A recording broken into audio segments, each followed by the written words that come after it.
Yalova needs 8 for a title. Bang! There's the emotion.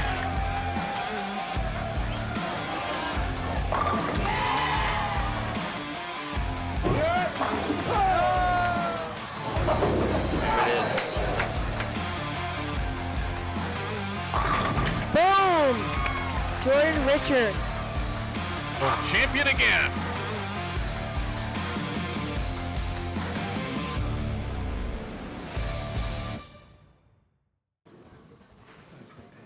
Good evening, ladies and gentlemen, and welcome back to Smyrna Bowling Center. It is the PWBA Classic Series Nashville, and it rolls on for event and stepladder number 2. Emil Williams Jr. alongside Sidney Brummett. And Sid, tonight's 1 through 5, we've got a few familiar faces, but we've got a player in the number 5 seed, Sid, who is a former player of the year, who had a slow start to this season. She's on the show. She had to double in the 10th frame of position round to ensure that spot. That is none other than Bryanna Cotè. Yeah, absolutely. It's interesting that we haven't seen Bree compete well up until this point in the season, but, you know, saw her on social media say, bowling hurts my feelings sometimes. Hopefully that doesn't happen to her here tonight. Hopefully not, and she's going to face a very tough challenger in Verity Cawley, who was just on the show at the Greater Nashville Classic. She finished 3rd. She is looking to climb the ladder. Both players looking to climb the ladder here. It is Bryanna Cotè, who looks like she's going to start the opening match. We'll take you to the lanes now. Cawley, the number 4 seed. Cotè, the number 5 seed from Tucson, Arizona, age 38, the 2021 PWBA Player of the Year. See, we've got a couple of major champions on this show as well. We'll talk about that in just a second. First shot for Cotè. Bang. It's a good start there from Bree.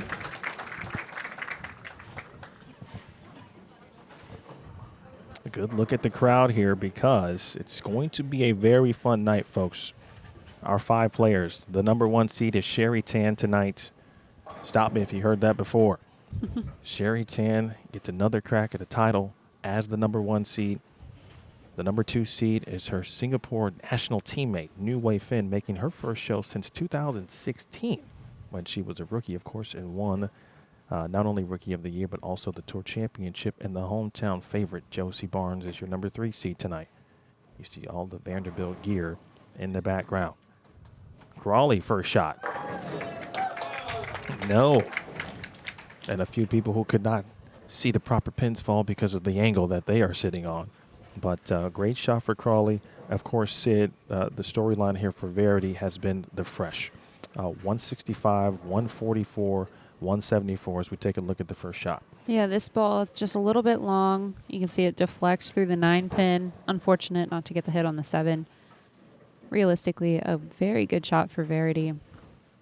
It's going to come down to, can she avoid the splits? That was the big factor in what caused her lower games on the fresh.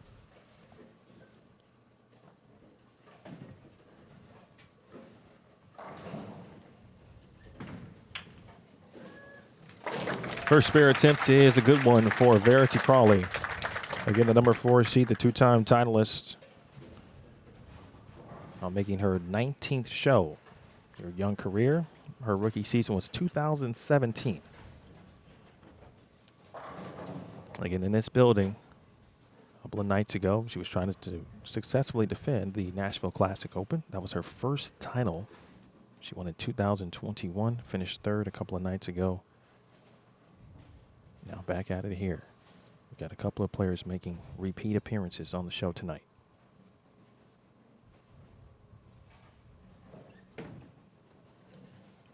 Second frame. That's a good shot. At this point, by far the best ball motion I've seen from Verity on the fresh. Had the pleasure of crossing with her for the first 12 games. And we kind of switched roles between the two of us. You know, I felt okay on the fresh, chose urethane. Verity, the first block, tried urethane. Unfortunately, it didn't work for her. And the next block started with a pin down symmetric piece that also just did not yield high scores like she would have liked.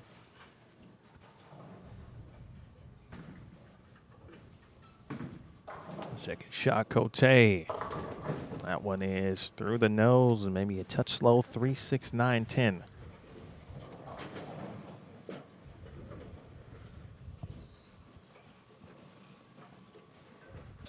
take a look at the replay here for Bree.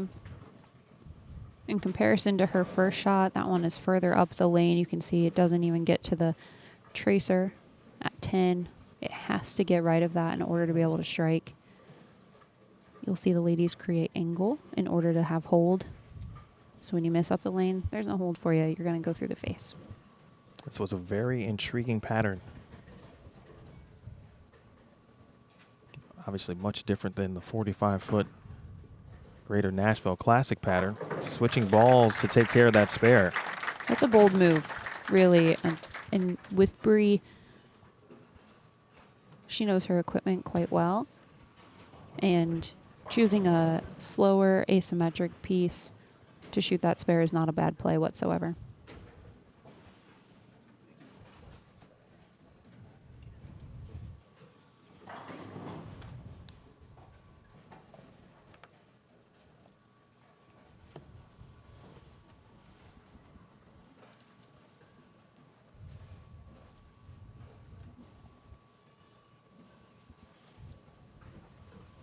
Third frame, Cotè.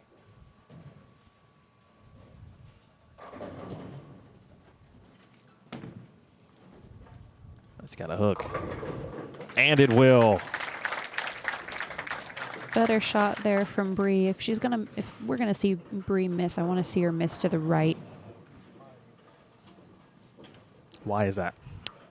She has slower ball speed, so in order to create hold, she's gonna have to use angle. And when you're that far left, and the pattern already wants to hook, if you have slower ball speed and you miss left, you're just gonna go through the face. So for Bree to have an opportunity to get all 10, her misses will have to be to the right here on the fresh. Get a look at the optimum idol. Verity with the blue flower, matching the blue writing and the lettering on the jersey. Will it peel? It will not. And that one was right all the way, Sid. Yeah, too far right there for Verity. Interesting enough, she is much straighter than Bree is. Not something we're going to say often. She's at about 12, 13 through the arrows. It gets that one all the way out to 3, 4.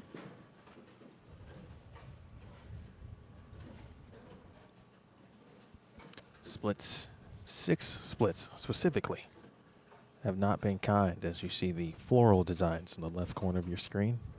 They don't mess around here at Smyrna Bowling Center, folks. She will take the count. Sid, I saw Verity throwing a few shots with her plastic ball kind of around the track area during practice. What typically would that signify in your opinion? It's like Mayday for bowlers. Like, I need help immediately, and I need help like as soon as you can bring it to me. She's going to want to create hold.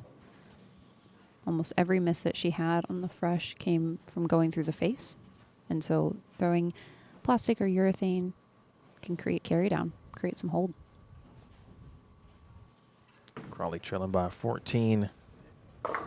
And that one is through the nose as well. You see the poll results. 36% of the BowlTV community believes Verity going to take home the title, with 31% in the corner of Sherry Tan. Here's a look. That one was further left at the arrows for Verity. About 16. Just isn't far enough to the right.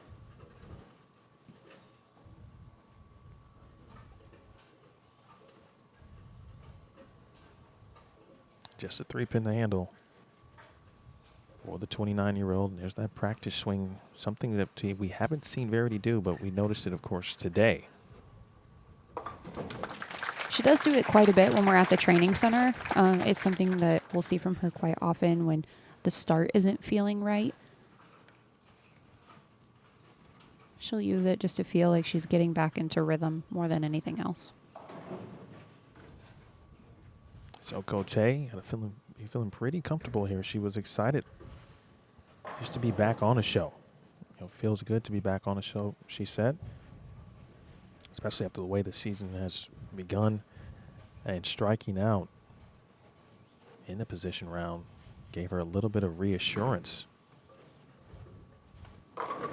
This is the Revenant. I thought we might have a messenger sighting, but this is the Revenant that she is throwing. I know it might sound a little bit weird to say for a player like Bryanna Cotè, who won the Player of the Year in 2021, won the U.S. Women's Open last year, as you get a good look at our low level right there. It's a great shot from Bri. It just deflects slightly through the 9 pin, which is what causes the 10 to stay standing for her. But reassurance that, you know, that Player of the Year, she won that award. Like, she reassured herself by performing today to make this show that she indeed earned that award. Yeah, she did. And Bri, she actually has a tattoo of it on her, I think it's on her wrist or the side of her forearm, and it says resilient. And if there's one word to describe Bri Cotè, it would be that. You know, she's been through ups and downs in her career, and every time she has overcome the obstacle that has been in her way. She's also won a couple of titles during Classic Series events. She won the ITRC Classic event in 2021 and the BBL Classic in New York. That was part of the Classic Series as well. So she's no stranger to being in stepladder finals in this format.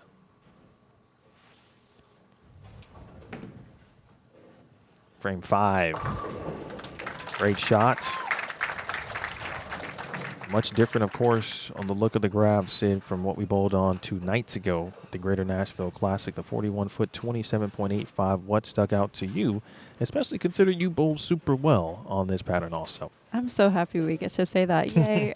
So the main thing that stands out to me is we have quite the different lane conditioner than we did just a few nights ago. Today we bowled on ice, and previously we bowled on terrain. From the spectrum of oils, dead opposite. Ice wants to stay in the front part of the lane. It doesn't want to move around a whole bunch. It can cause shots like that to happen. Those shots aren't that bad, but the oil can make it feel like your ball is flying through the front part of the lane. But the thing that stands out most about the pattern is the forward pass of oil stops at 25 feet. The rest of it's buff. You can see Verity gets her ball all the way out to 3 once again. Of course, obviously, big difference would have been that ball would have hooked 2 nights ago on a miss right. In fact, it might have overhooked on a miss right 2 nights ago. No doubt about that.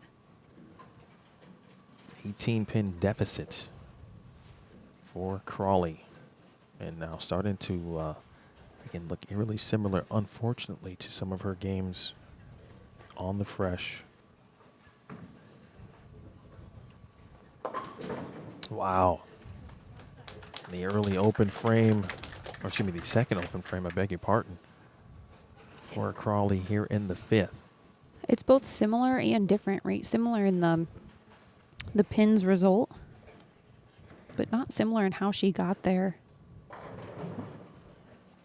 Meaning, during qualifying in the rounds of 12, we saw her go through the face a lot. Ball hooking too much. Here, we're seeing quite the opposite. Feels like she wants to get it to the right so fast that it doesn't even want to get back to the head pin. This feels like a very important shot here for Verity. 6th frame. That's a big move left.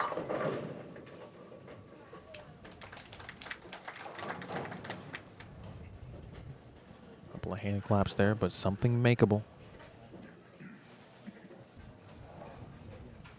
There was a quote I heard from Norm Duke as we watched the replay from Verity that, you know, he said he doesn't really get that mad when he leaves a single pin or, you know, got a bad break, because in his mind he says, I can make this one. Right, and that has to be the mindset for Verity in that frame. She made a big jump to the left, trying to get a different look at another part of the lane. Leaves a single pin doing it, and now she can make a move in transition. I think she's going to come back and talk to her ball rep, Rob Gottschall, get with her team about what she can do in these next couple frames to give herself an opportunity to still win the match.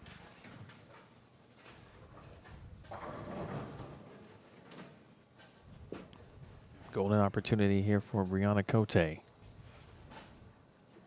Lane through 5, an opportunity to double. She's up by 29, the 9-time Team USA member.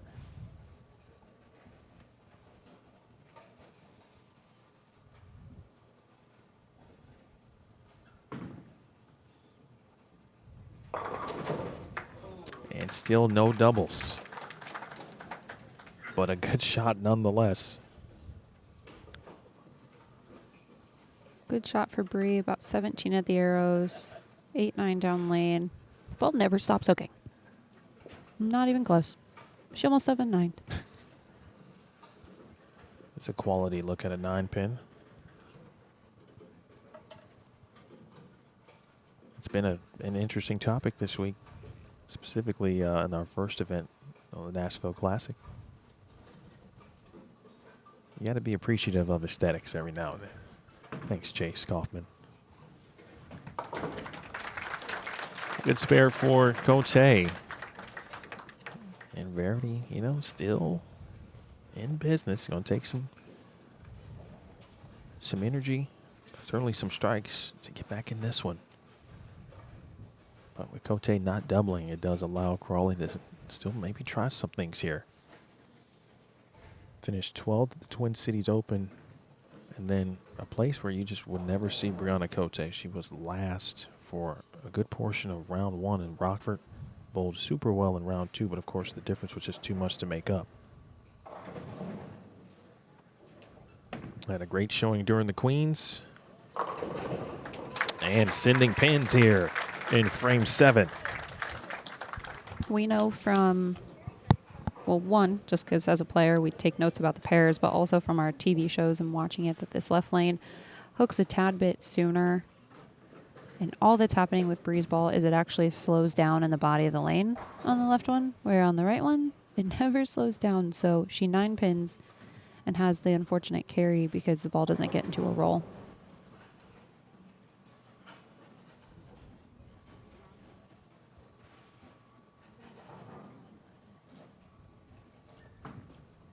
Optimum Idol still the choice. And 210 there. And now the opportunity for Verity certainly slipping away with Cotè. Looks to be in pretty good command of the 1-3. There's a look. It's a good shot for Verity. I appreciate the move to the left. It's exactly what she needed to do. The commitment to the idol, not the right play based on that shot. Needs to be in something that has a quicker response time. And of course she had to give this one a run. And again, Verity mentioned she was excited to see if she had learned some things. You know, it's very rare when you talk about seeding, right, that it really kind of comes into play. But I'm sure Verity would have loved to perhaps not be in this position, right, at least so she can get to a point where there's already been play on the pair, considering, and she was well aware of how she struggled today on the fresh. Yeah, it was incredible to watch her in qualifying bowling games 2 through 5 specifically. Her ball motion was incredible.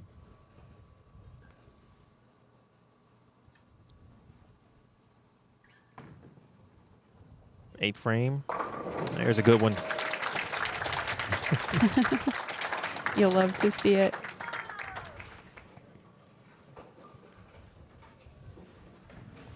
For Verity, though, it's been a really good season to start. About the time, going back to the Twin Cities, she finished 2nd there, missed the cut at the Rockford Open, then 7th at the Queens, and then 3rd, of course, just a couple of days ago in Nashville, and she's going to have another top 5 finish here. When you got single-digit finishes, generally a pretty good sign, obviously. Meanwhile, Cotè trying to get prepared for additional matches, folks.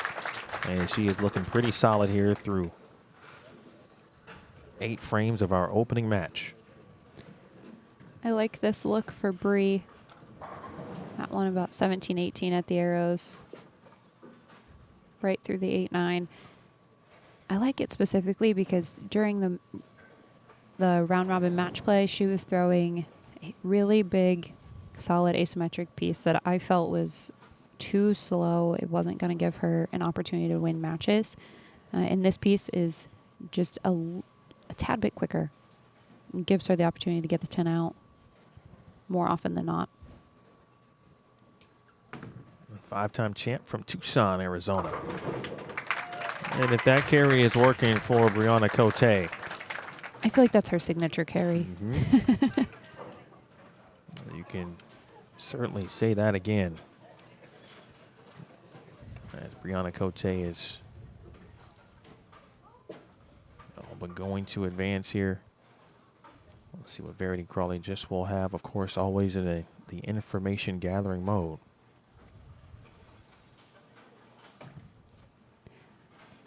Before this shot, her tour roommates were joking for her to throw plastic, to throw her spare ball. We've seen the idol. We saw a lot of the pro motion, but I don't recall seeing it on the fresh. There's a good one. And that's a double. She did try it on the fresh in the second round of qualifying. It was so good for her in the first round. I think she thought, well, just why not? Like, let's give it a go. That's at least 10 further left than what she was at the Arrows from when we started this game. If she was going to commit to something outside of urethane, I think it had to be that far left from the jump. No question.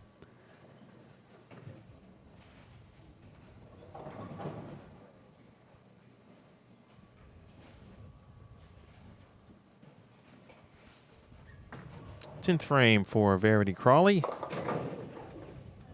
And although it's not going to end well, again, will not put a damper overall on the week that Verity has put together here at the Smyrna Bowling Center. It's going to be a third and a fifth with one more tournament to go, of course, and that is the upcoming Music City Classic. All match play. 3 rounds of it. 8 game blocks, and that will start tomorrow. Verity will be involved, and she will have another opportunity to try to run down another show opportunity as she shoots 147, waves to the crowd on her way out. And unfortunately, boy, Verity seems like the type of player, Sid, and you get a chance to watch her work at the Cawley Training Center, that she's going to go back to Cawley Training Center, put this pattern down, and go to work on the fresh. 100%. She's going to do it on 5 and 6.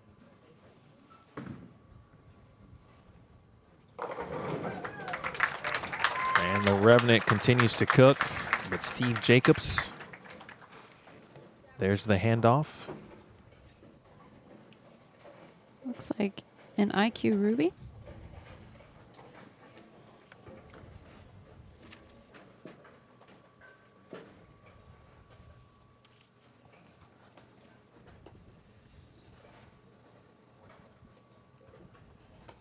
So for Cotè, you see the ball change. You get a look here on the fill. The number 3 seed is Josie Barnes, and you see a lot of this black and gold in the crowd, folks. Vanderbilt is well represented tonight.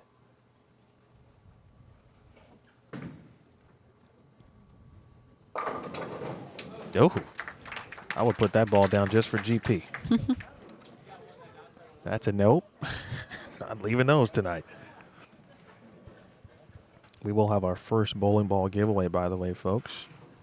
That is coming up at the conclusion of this match here. So, again, stay tuned. Just a few seconds away.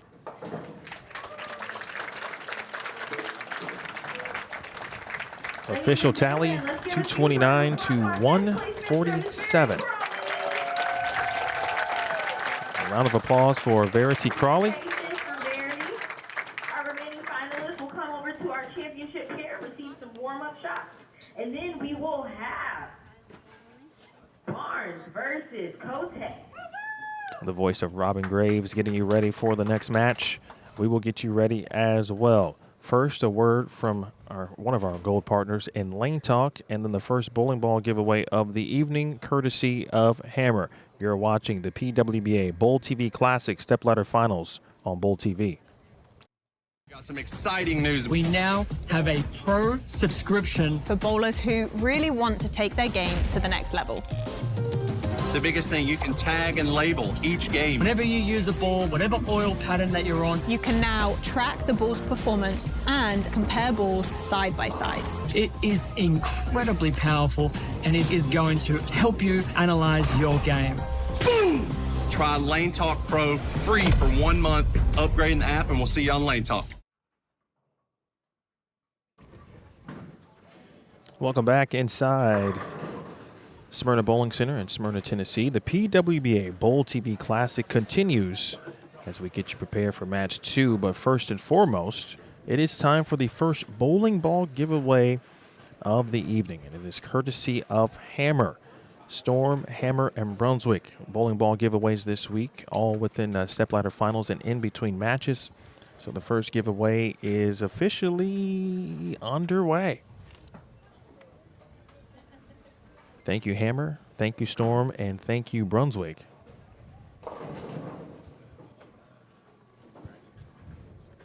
Make sure if you are watching in full screen mode, you please exit out of full screen. We would encourage you to do that immediately. That way you can see all of the lower third prompt on the video screen. Don't want you to miss out on an opportunity to win a free bowling ball, because no one wants to miss out on a free bowling ball, right? Especially when it could be purple. Oh, okay. Look at you. Okay. A brand member, a staff member throwing out possible suggestions. All I'm saying is it could be yours. It could be yours. It could be yours. If the price is right. The good thing is the price is free tonight. Emil Williams Jr. with Sydney Brummett. To bring you back into the booth for a quick second. Sid, we watched the opportunity, of course, for Verity Cawley to try to get right here on the fresh. She was excited to be on the fresh and see if she had what it took and figured out the magic touch, if you will, to get past it. And ultimately, it was not. Bryanna Cotè bowled a great game. What did you see ultimately that might have been just a slight difference? And we've been watching, unfortunately, that same situation play out for Verity today. Yeah, Verity just wasn't far enough left. It's that simple. If she wanted to be that far right, she would have had to have chosen urethane. She did get that a go during qualifying. Wasn't her best friend, so she stayed away from it. If she just would have been, 5, 6 further left than Bree, she could have had a better chance at winning that match. All right, so Bryanna Cotè will face Josie Barnes. We talked about hometown favor, hometown crowd here. That's exactly what we have. Barnes, the associate head women's varsity coach, women's bowling coach at Vanderbilt University. We've got alums. We've got current players, actually, in the stands as well tonight. Sid, that hometown situation can be a bit tricky every now and then for a player. But I know Josie's entire village is here tonight. How would you anticipate Josie playing the lanes and try to make her way to the title match? Yeah, Josie is going to be a tad bit straighter than Bree is just because of her ball roll. But ultimately, Josie's going to feed off of the energy of people. Gordon Vatican, who was just inducted into the Collegiate Hall of Fame, has said multiple times, when you get more than one person invested in what's going on, it multiplies that energy for good things to happen. And I truly believe that. Josie has all of her people here today, past players, current players, her best friends, her daughter, her husband, her sister. So she's got her whole tribe here with her, and she's going to feel that energy, and I think the Pins might too. Congratulations, it looks like, to Cassandra. We've got ourselves our first bowling ball winner tonight, courtesy of Hammer. So congrats, Cassandra. It looks like CP has already given you a little bit of the information, and I will just double down verbally. Be on the lookout for an email from the BowlTV marketing squad. They will get all of your details, so make sure you get yourself a free Hammer bowling ball, courtesy of Hammer and, of course, BowlTV. So as we watch Josie Barnes take her practice shots, I talked to Josie this morning and asked her, this is at the before round 1 of match play, and she said, or I asked her about what bowling balls might she throw, and she said the previous day she basically put every bowling ball that she had written it down on a ball card. That's how many bowling balls she had recycled through, trying to find a clear picture, but it ended up working yesterday, and then more of the same today. When I went down to talk about bowling balls again prior to our stepladder, she said the answer is yes. As in, yes, there will be bowling balls. No idea which ones I'm going to throw. And so, Sid, give me an idea, on where she might play, and that obviously might be dependent on the bowling ball. But she's been in the track area, has moved a little bit in the middle of the lane. She shot 280 in match play today, which really was the catalyst to get her into the top 5, and she was able to remain there. Mm-hmm. I like Josie's play to stay near the track. you can apply oil on top of a lane all you want, but in a high lineage center, the track is going to be guaranteed friction. It's going to help your ball slow down. So for Josie to stay in that track area, she's guaranteed that there's going to be a tad bit of friction that will help her have consistent ball motion, similar to what we saw from Jane, just a few nights ago. Staying in the friction longer helped her with having more consistent ball reaction. So, yeah, Josie's going to try and stay right up against the dark blue oil in the middle of the graph that you see there to have some hold, and she'll use the track as her friction.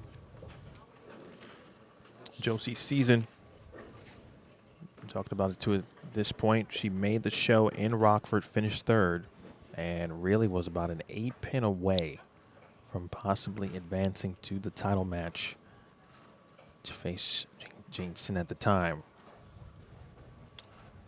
She'll get another look. I believe this is the exotic gem. Let this camera view, and again, you see this crowd continues to file in. Thank you to Chris James, the general manager here at Smyrna Bowling Center, and to his entire staff, where they have kept not only the staff feeling pretty good. There's a good looking shot there. Oh, well, that's not a bad omen. But I know Sid, as a player, I feel like from the locker room, certainly to the hospitality area, things have been very good from a player perspective this week. There's no doubt about that. They've taken great care of us from the start of the week until all the way up to now, allowing the players to feel welcome. And even I appreciate that they have the commemorative trophies and the flowers for each player that's made the stepladder finals, not just our winner here today. Because anytime a player makes the show, they make a big deal about it. It's huge to have an opportunity to win the title. Here we go, the second match of the evening. Barnes versus Cotè. Here at the PWBA BowlTV Classic. Josie Barnes, the number 3 seed, has elected to have Bryanna Cotè, the 5th seed, start the match. And for Cotè, in the opening match versus Verity Cawley, she was perfect on the left lane, 5 of 5. The arrows to be reversed because who else is controlling it?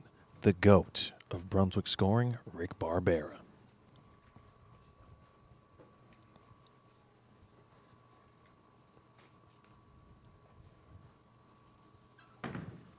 Match 2 underway. Oh, okay, Brie Cotè. We see you 6-pin. From what was possibly a 7-10 for about a half a second. Becomes a strike. And that 6-pin, just a double tap on the 10. Nice opening shot for Cotè. Now quickly to Josie Barnes, wasting no time.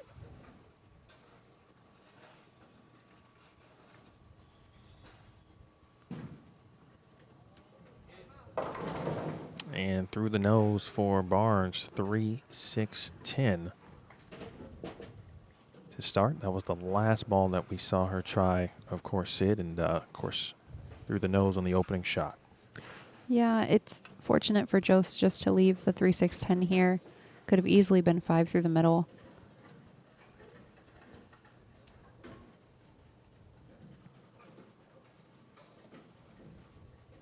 It's a good looking shot opening for Cotè. Barnes 3-6-10. And an open frame. But if you're going to have one, that's the time to have it. But Josie certainly perturbed. Every player at this level prides themselves on spare shooting. And Josie certainly no different. In fact, Vanderbilt practices a lot of spares during the season. They sure do, and that's a miss to the left at the arrows. And spare shooting is as simple as I slide where I want to and hit my target, I'll make my spare. And as elite players, we expect ourselves to do just that. Josie obviously frustrated, but has to find a way to move on to the second frame. On this first day of June, Barnes, there's a good shot, wraps a 10-pin, and another quick opportunity at a makeable spare. I think that's how the bowling world works. You make a good shot, you just missed a spare, you're guaranteed to shoot another spare, no matter what. 6 spin extremely quick to wrap around the 10.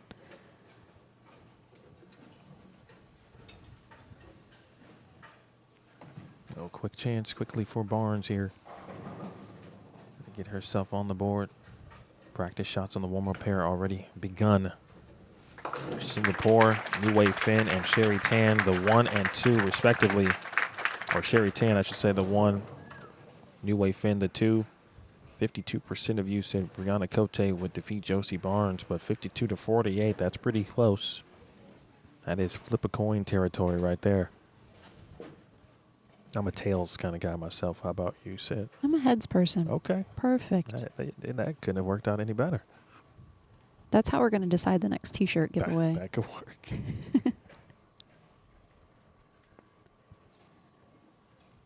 $11-pin lead for Cotè. Frame 2. High flush carry again.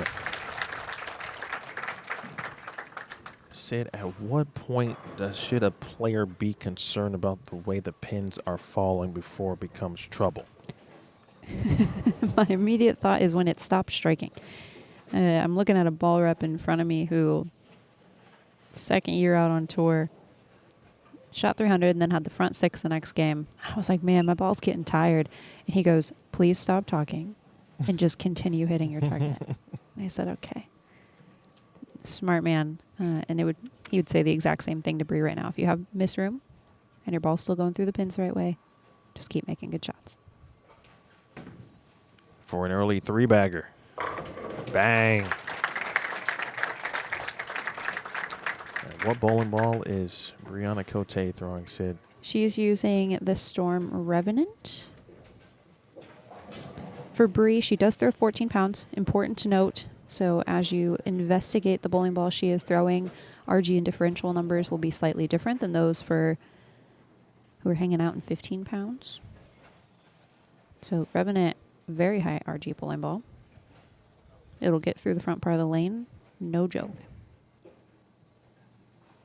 Feels like a situation where Josie's got to get going here quickly. And there it is. Right on cue for Josie Barnes. Husband Kyle, daughter Lisa Ruth all here. Her father Larry, sister Jessica, brother-in-law Ethan. Joe set 18 through the arrows. Her break point is going to be slightly further left than Bree just because she has firmer ball speed. But ultimately, same idea. Have to create some shape through the front part of the lane in order to have hold.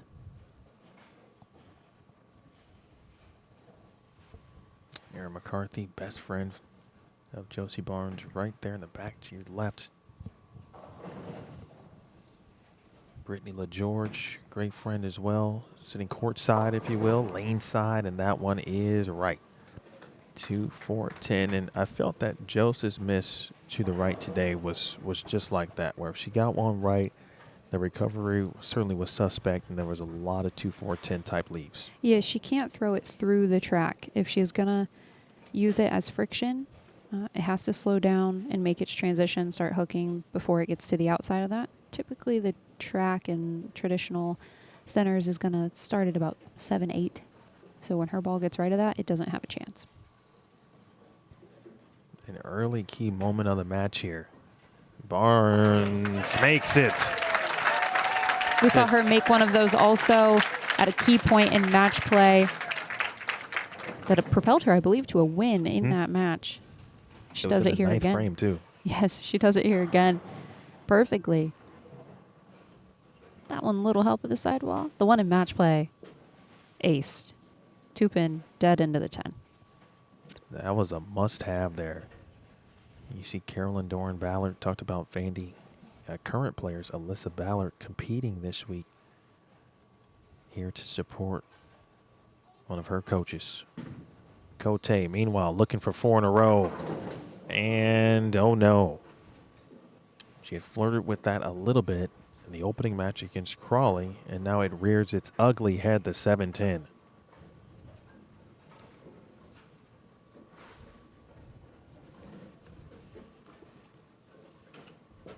Here's the thing. She might have made a move off the last shot. And as a player, we're not going to throw it the same every single time. There's one person on tour who we call a robot. She is not on this show. That is Danielle McEwen. She's the person I would bet on to repeat. You know, a ball speed exactly the same, a hand exactly the same. But the rest of us are merely human, not robots. And so to move off of some really good shots can be detrimental in that you don't know what the ball's going to do through the pins.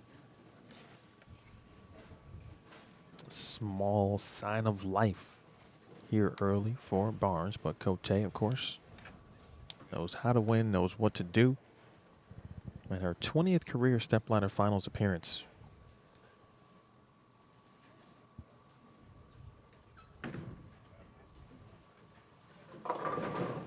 And there's the Bree carry.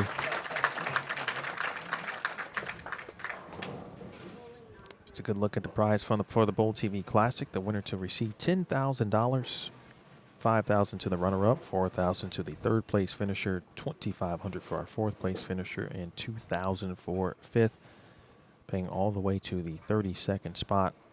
And the alternate fee, of course, you can see at the bottom of your screen.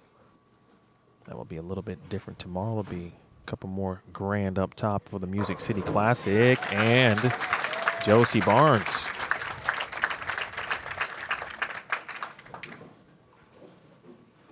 Strikes in the fifth and trying to build a little bit of momentum now, trailing by 17.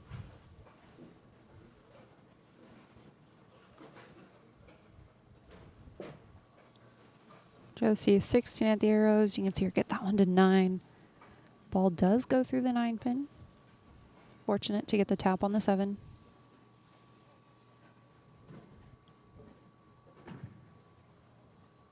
No greater opportunity than the present. Stepping up frame 6, looking to double. And the old drop, unfortunately, on the bleachers. You know, it be like that sometimes. We drop stuff. We don't mean to. It happens. She will reset, restart the process. Big shot coming up.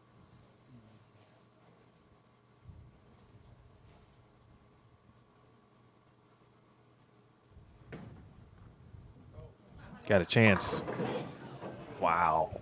Well, that looked pretty good, Sid. Yeah, I was nodding my head off of her hand. I liked that one a lot.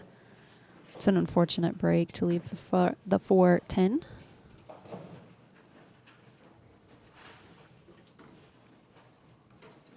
Well, that looked really good for, again, 55 feet.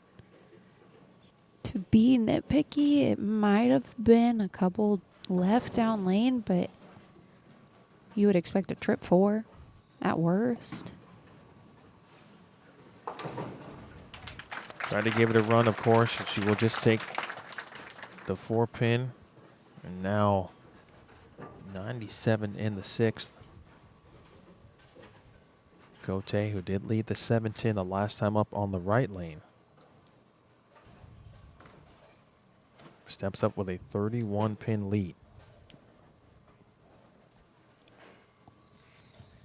It already feels like if we fast forward and we need to look back at a point or frame, it might be frame 6 for Josie.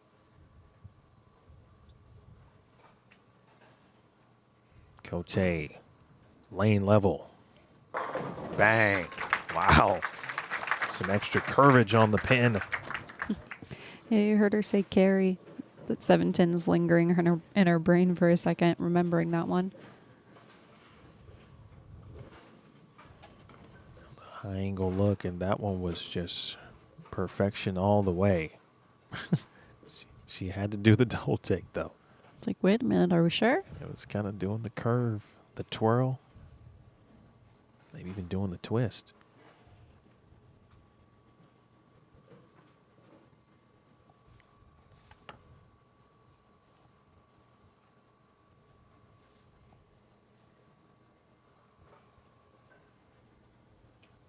Cotè 8 of 8 on the left lane and 9 of 9.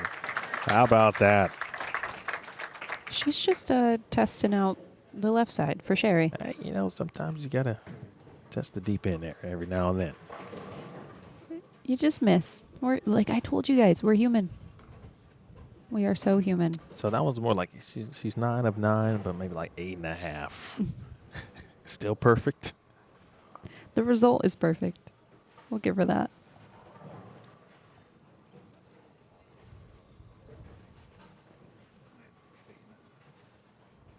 Barnes must strike from here on out. That one kind of sails. 2-pin remains. And for a player who said she just couldn't figure out what the balls were going to be, and they just changed round to round each time to get to this point without a, just a full, solid kind of bowling ball game plan. Listen, what she's doing is still pretty impressive here. A couple of shots that just go right. Yeah, the ball's a little bit too slow. So when she makes a really good shot, probably made a move to the left when she makes a good shot, it's too slow. It doesn't get back to the pocket. And then she aces one in front of her just a little bit, and it hooks too early.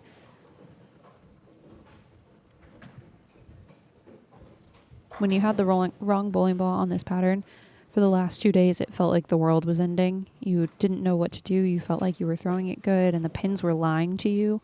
And that I think that's what Josie's feeling right now. Like, I promise I'm not throwing it that bad. I'm not missing by that much. You said lies, said that's $1 in the jar. Don't play in the Williams household. And again, high. Well, we were inching closer, of course, per the results of Josie Barnes. And the first 6 out of 7 for Bryanna Cotè.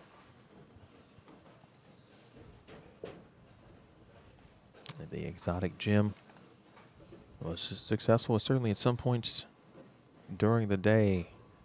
But maybe not right now. Not the choice.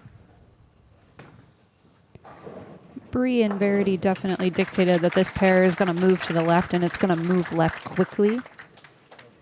The people you bowled with dictated how far left you had to get, and the women on this show today are deciding, we're going to get there fast.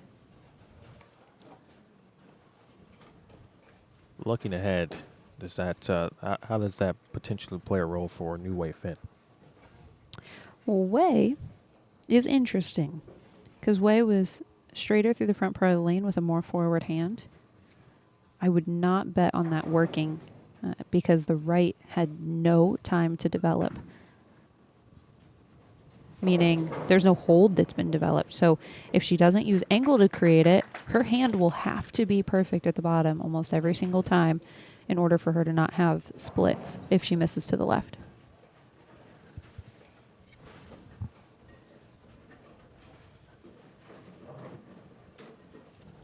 Bryanna Cotè, husband Randy. I'm sure watching from Tucson. Also Bree's parents and family, I'm sure, watching at home as well.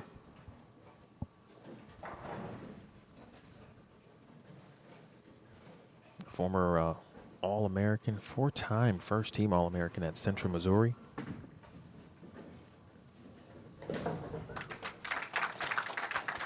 She took care of it in a thrilling U.S. Women's Open final last year against Clara Guerrero. Left at 3-6-10, needed to make 2. Nearly chopped it, but got 2. And a major title. And she holds a 53-pin lead.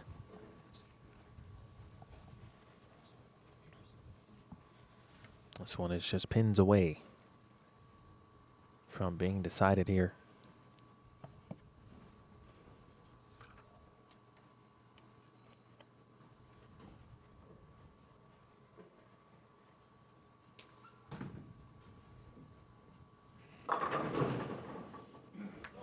Oh, that one moved the 7, but it stood.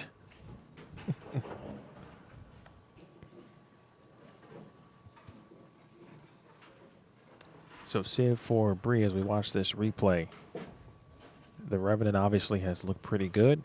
You assume she's going to throw maybe at least one, or she won't get that opportunity, actually, now that I say that. So mentally, what might she be thinking about from a ball perspective? But she will have the opportunity in the 10th frame. She won't get any shots after the match, but she will have that 10th frame. If I were Bree right now, I'd be asking, what does my ball do when I get further left? That has to be the question, because you have to assume it's going to happen between the next 3 frames between her and Jose and going into the practice for Wei and then starting the match. So I would be making a decent-sized move with the same ball. And if it does the right thing, you just stick with it. If it doesn't, then try a different shape from that move to the left. See what it gives you. It doesn't necessarily mean that you make the change to it, but you're just aware of what you have to go to when you make the move to the left. Oh, of course. That gets a smile from Josie Barnes. That might have been the VBO. It sure was. Virtual energy blackout. She shot 280 with that piece of equipment earlier, which really set up Josie in a good position to get in the top 5. There it is. Love the reaction. Not going to go her way today, obviously, but unlike performing in front of hometown crowd here.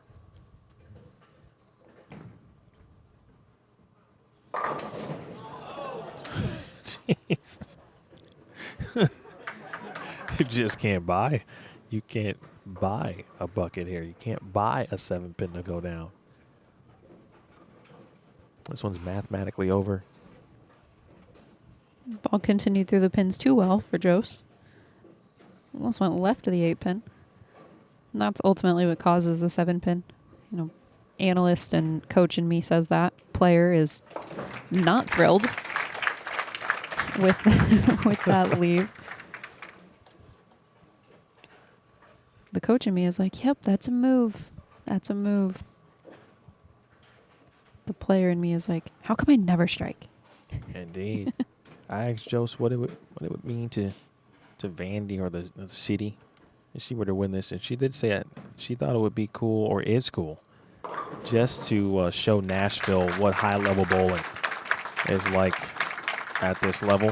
And to this point, certainly through 2 events, and obviously Josie making the show here, it's exactly what she and everyone else this week has done. A full week to showcase the PWBA. But it is not the day for Josie Barnes. It's going to be a 4th place finish. So a 3rd and a 4th for Josie this season. That's Cotè. 10th frame makes the change as we expected.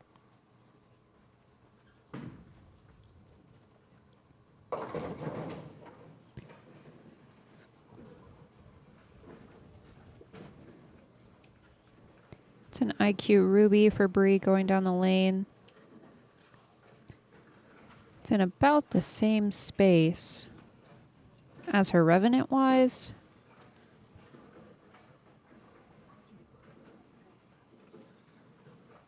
And for Bree, it's important to note, it may feel weird to some people watching that Bree would go from a Revenant to an IQ Ruby. Simply because the RG is so much lower to most humans with the Ruby in comparison to the Revenant. But for Bree, they're about the same because she throws 14 pounds. So she'd essentially just be going to a core with less diff, meaning it would want to hook a little bit less. Less flare potential.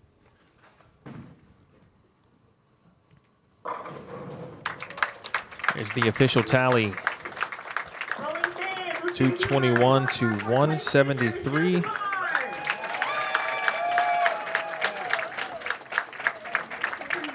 We will see Josie Barnes again tomorrow. Her week is not complete. She has advanced to the Music City Classic and will be bowling 24 games of match play along with Sydney Brummett, along with Bryanna Cotè. In fact, the rest of the finalists here on tonight's show. Of course, Sydney Brummett, all too familiar with Kegel. So was Verity Crawley, who we watched earlier today. Let's hear from Kegel, the official lane maintenance provider of the United States Bowling Congress and the PWBA. And when we return, our second bowling ball giveaway of the day. You're watching the PWBA BowlTV Classic here on BowlTV.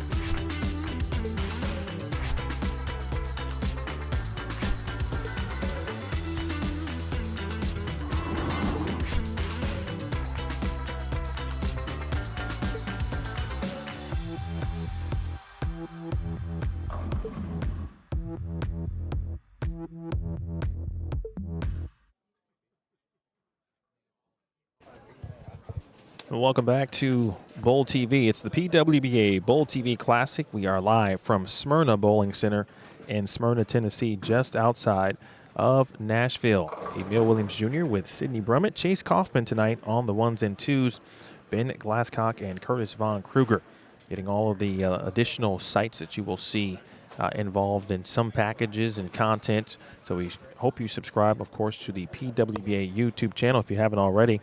I suggest you do that. As first you get a look at, of course, Sherry Tan. So you will get a couple of practice shots here on the championship pair. She is the lone lefty here tonight. And, of course, the player to the right, New Wei Fen, making her first stepladder finals appearance since 2016. When she won the PWBA Rookie of the Year, and I believe it was 6 events. Also took home the PWBA Tour Championship in that season, and kind of proclaiming that Singapore certainly had arrived. Not only did she do it, but Sherry Tan won a title that season. Both of those players ended up advancing to the Tour Championship in that year. If you're just joining us, Bryanna Cotè has won 2 matches here as the number 5 seed. So rung by rung, she is working her way to a potential title match. It opened with a 229-147 victory over Verity Cawley. And as we just saw, Cotè defeats Josie Barnes 221-173. So if you are watching Bowl TV right now, you know what time it is. It is time for the second bowling ball giveaway of the evening.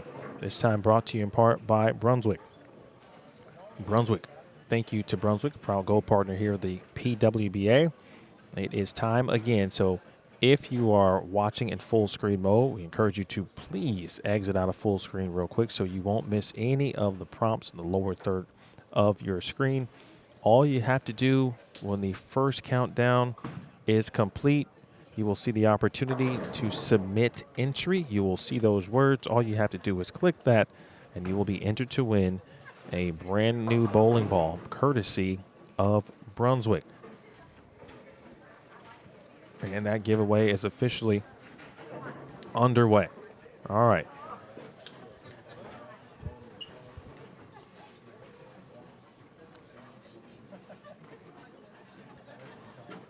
As we bring you back in the booth tonight, Emil Williams Jr. alongside Sidney Brummett. Sidney, we've been talking about this essential lane condition and how tricky it has played. New Wei Fen is now going to enter this championship match. We alluded to it a little bit before about where might she play, what might she have to do to get the ball through the pins. I thought at times this morning or this afternoon that her ball motion was the best in the building. How can she replicate that tonight on this 41-foot pattern that has now, of course, been through 2 matches and some practice, of course? Yeah, she'll have to be a tad bit further left than she was in match play just because the women have dictated that we're going to get further left much quicker than we did during qualifying and then in the matches. So she could use a slightly quicker ball or get around it more with the same ball that was giving her good ball motion before. Either way, Wei is one of the best at doing that, and so it's going to be no question she'll keep herself in this match no matter what. She's going to definitely keep herself in the match. I would agree, certainly. And for Bryanna Cotè, who has gotten off to obviously such a great start, how does she continue the momentum, and is she in a position where she should make a ball change earlier than later? No, Bree should stick with that ball. It looks good as she continues to go further left. The balls that she tried in her fill shots weren't that great.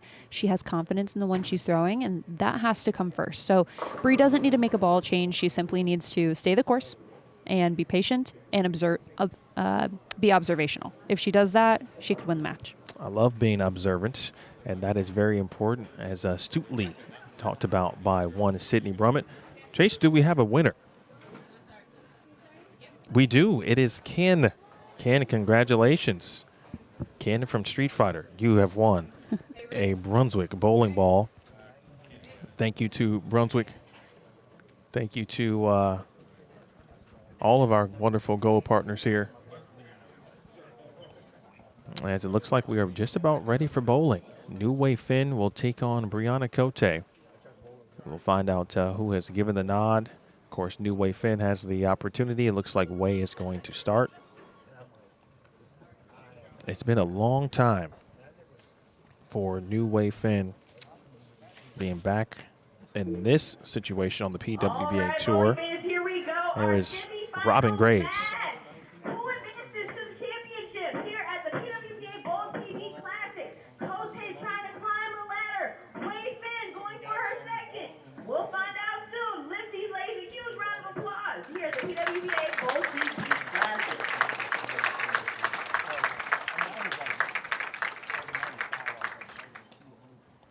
One food for thought, folks. Remember, Bryanna Cotè is 9 of 10 on the left lane. Wei is indeed going to start, which means she's going to finish on the right lane. And Cotè is going to finish on the left lane. So that's one item to keep track of here. Simply waiting for our names to change up. Rick is handling that. Wei, 32 years old. We got a poll, of course, if you missed that.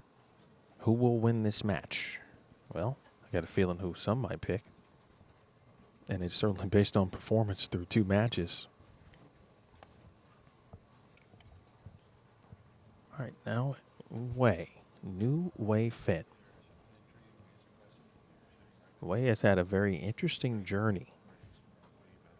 And we'll talk about that here in just a minute.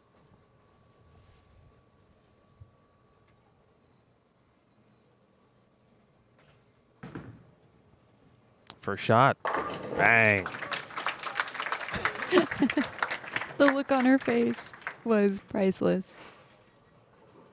It's rare you see one of the ladies from Singapore fall off a shot like that.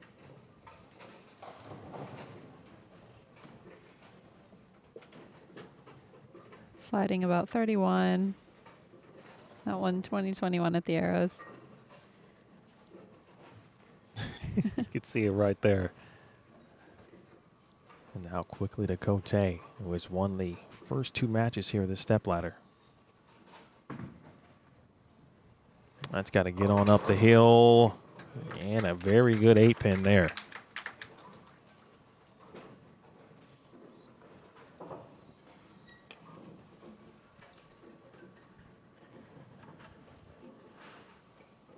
It's a fortunate break for Bree. It was easy to flat 10 here. Easy to 10 pin in general, and so with her ball coming in that far behind the head pin, lucky not to kind of swish her 8-10 with a 2-pin falling late.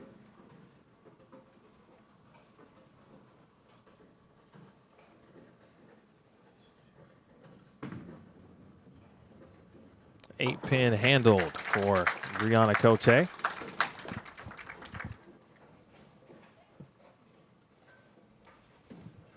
Cotè continuing to be in the good vibes for the 38-year-old right-hander from Tucson, Arizona. Again, won the PWBA Player of the Year award in 2021. Was certainly a banner season. Only won 1 title that year, but her consistent performance over the full season propelled her to that award. She has doubled down on that, adding more titles since 2022 and certainly the major last year in 2023. And no Bree carry that time, but a 7-pin.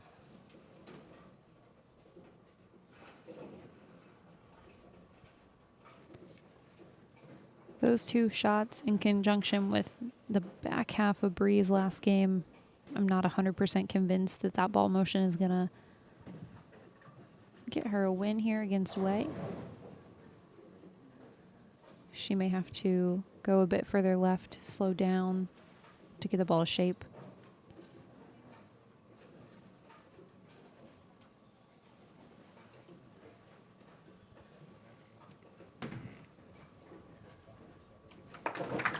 All right, back-to-back spares early. 2 single-pin conversions. The winner will face #1 seed Sherry Tan, who was the top seed for the 2nd consecutive event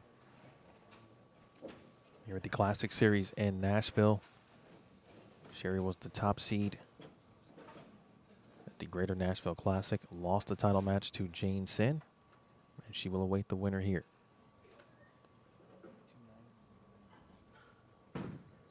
Much better shot for Wei from a balance perspective. Same result, good carry.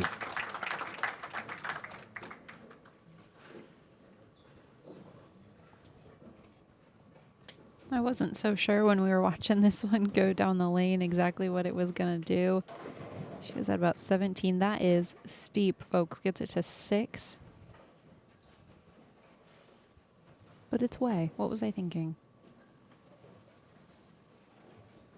You get a look at the piece of equipment. It looks like it could be the Ion Pro.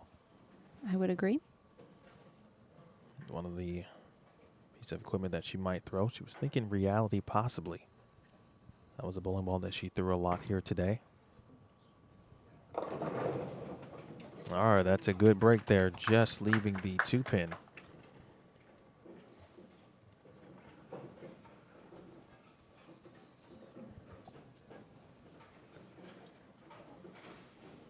Good shot there from Wei. Overall, that looks like she's much further left on the left lane. Doesn't get it to the friction soon enough for it to shape correctly.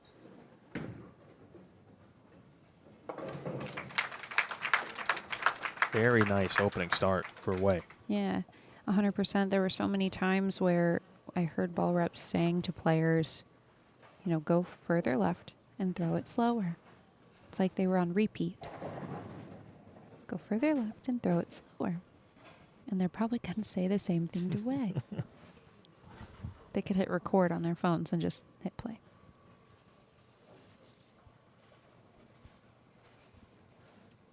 Here is the 9-time Team USA member still in the Revenant.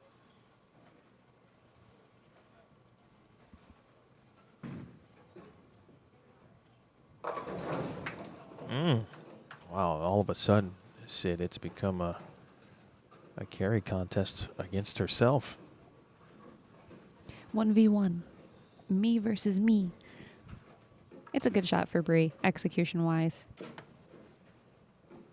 It does look to be slightly laboring. Yes. Yes. The ultimate decision for Bree is, do I use a bowling ball to create the correct ball motion, or am I going to do it with a versatility skill?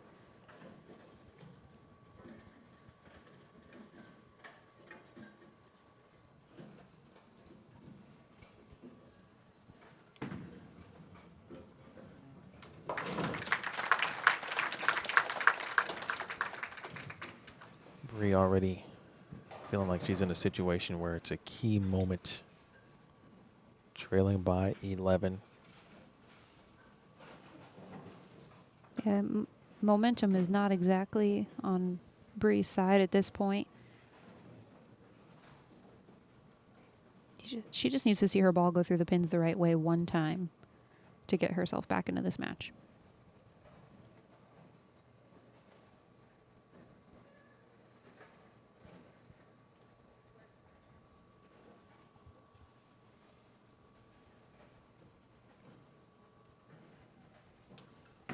Will that time be now? Indeed.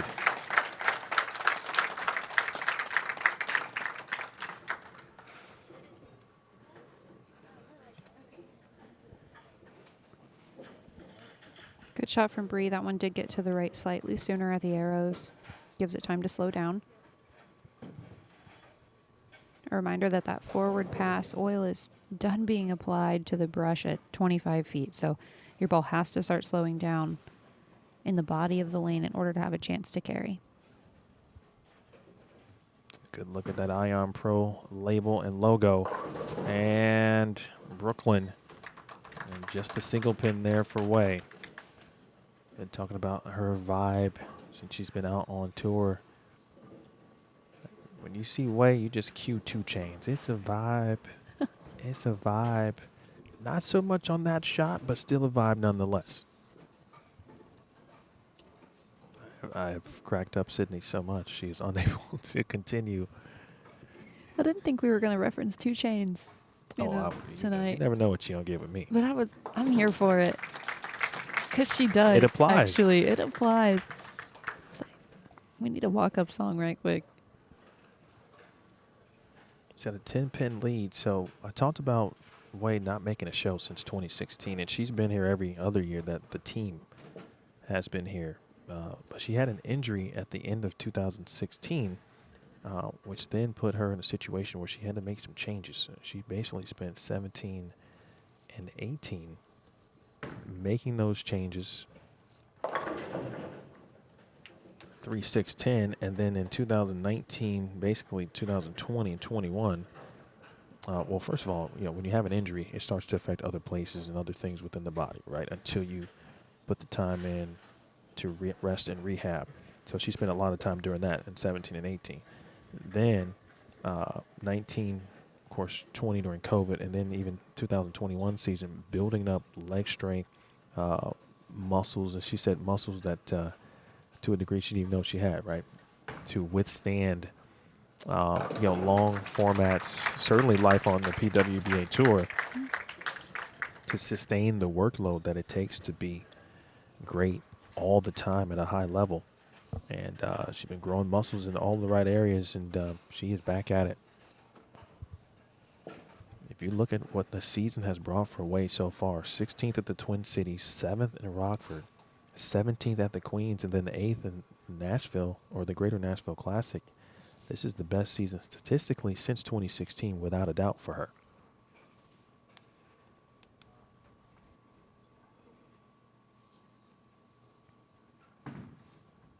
Lane level. Oh my. That's the first time minus the 710 on the right lane for Bree with this piece of equipment that she has actually ran into some trouble. Yeah, it's apparent that the ball is, I like to say it, it's so sleepy. It's just slow, meaning that once it sees friction, it doesn't respond quick enough. It doesn't have enough time to get back to the pocket for how slow response it wants to be. So she could go to something quicker, be in the same part of the lane, and have more success.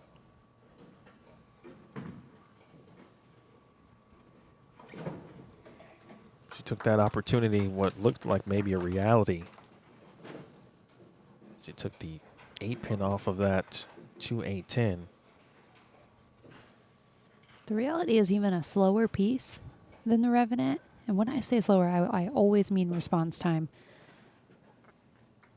And when you're shooting a 2-8, whether that be a 2-8-10, a 2-8 in general, if you have a move that you make that's consistent on the patterns, for example, I will always move 4-0. If I just missed right and left a 2-8, I'll move 4-0 to the right. If my ball does the wrong thing shooting the 2-8, I can learn so much for my first shots. Or if I think I need to move 2 and 1 to the right, I'll move 6 and 1 instead of 4. And it'll tell me that I'm doing the right thing. It saves a frame. So Bree could have learned a lot from that 2-8-10 that she just left, shooting the spare. Well, she just left, of course, nearly the same thing, but no 8-pin this time, and now back-to-back situations of trouble here for Bryanna Cotè. She was trailing by 21 going into this frame. Yeah, it appears that she lost that one off of her hand. Just how she reacted told me she didn't love the execution. Ultimately, though, this one is makeable. It feels very much like a must-make here. We saw Barnes make a big split early in their match. Can Cotè do it? She can. Bryanna Cotè called upon. 2-10 make.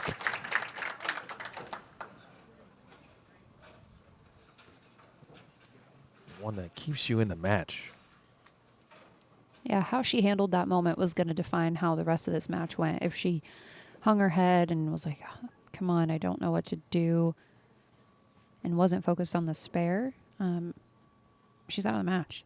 But because of that, momentum shifts a little bit towards her, even though she is down just a few pins.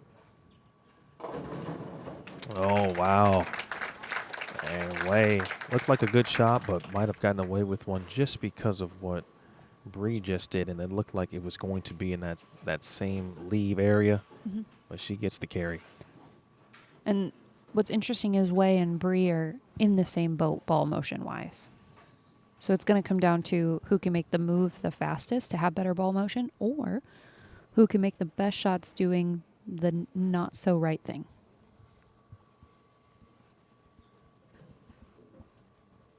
Wei with a clean record so far here through 6 frames as we get to the back half here. Oh, and the carry again. Carry is on the side of Wei.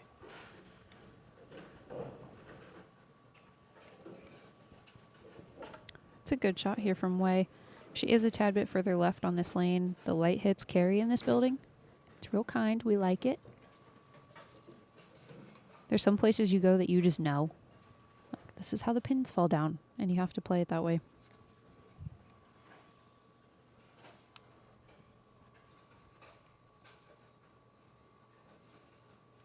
Max score for Bryanna Cotè, 224. And she's going to need every bit of them. That one is through the nose and a 3-pin. The wry smile there, and boy, things turn so quickly in stepladder finals. And that's exactly what has taken place here for Bryanna Cotè. Yeah, with Bree, that one, her angles were much more square. You can see she was getting it to about 8, 9 down lane. That one all the way into 12. May have tried to shut her angles down to give her a better opportunity to hit the pocket. But when you're using a ball that's too early or too slow, when you miss right and it 2 pins, and you miss in front of you and it goes high, it's a sign it's time for a ball change. Good spare by Bryanna Cotè. Let's take a look at the upcoming schedule. Music City Classic is the remaining event here at the Classic Series in Nashville, and then on to the Southern Indiana Open next weekend at Blackiston Bowl in Clarksville, Indiana. From there, we stay in Indiana but move to Naptown, Indianapolis at Royal Penn Woodland for the U.S. Women's Open. Then at the end of July, the PWBA Striking Against Breast Cancer Mixed Open, or Mixed Doubles, excuse me, of course also known as the Lucy. That's at Copperfield in Houston. Then the Jonesboro Trios, and then finally the PWBA Tour Championship Week to close out the National Tour season.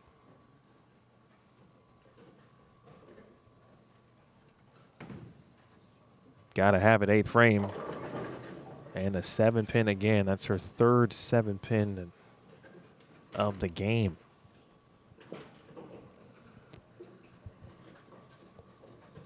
Now it just in the full-on, we need help. Yeah, and at this point as a player, you have to look at yourself and say, is it me or is it the ball? And you have to be honest. With the ladies out here on tour, more than likely it's the bowling ball or where they're out on the lane. But I do believe Bree's in the right part of the lane. But if you're bowling at home and this is what's happening to you, the first question is it my execution or is it where I'm out on the lane? And then is it the ball that I'm throwing? You see her immediately take the thumb out of the ball. That is a sign to her ball reps as she comes back like, whatever you say, it needs to not be the one I'm currently throwing. Now that max score has dipped to 202, and it's going to take a flat-out disaster at this point from Wei to get Bree back in this match. She trails by 33. And there's the difference, folks. In the same zone down lane, but the carry is on one side. And hey, when you got good carry, as we all know, certainly as players, you got to just keep on rolling. Yeah, as a coach, my brain says the carry isn't luck. You know, and as bowlers, as players, we like to think that. Makes us feel better. But as a coach, we can't let matches come down to luck. We can't let our sport come down to luck. So we have to pay attention to, you know, why is Wei having better carry than Bree is? There has to be a reason. Oh, best shot of the match right there.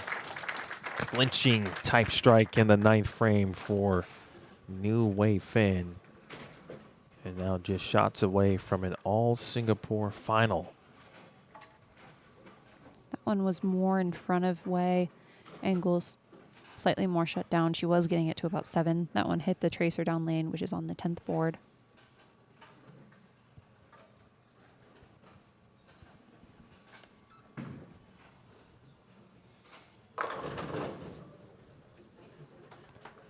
Bree made the ball change just to see the eye roll.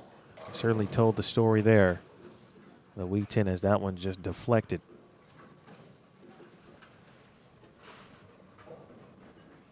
And it's going to be an all Singapore final, ladies and gentlemen. The last time that New Wei Fen and Sherry Tan met, it was for the PWBA Tour Championship in 2016. They will meet again, this time for the BowlTV Classic title, one that Sherry Tan captured in 2022. Bree's going to give another ball a look here just to see what it does. Looks like a reality check.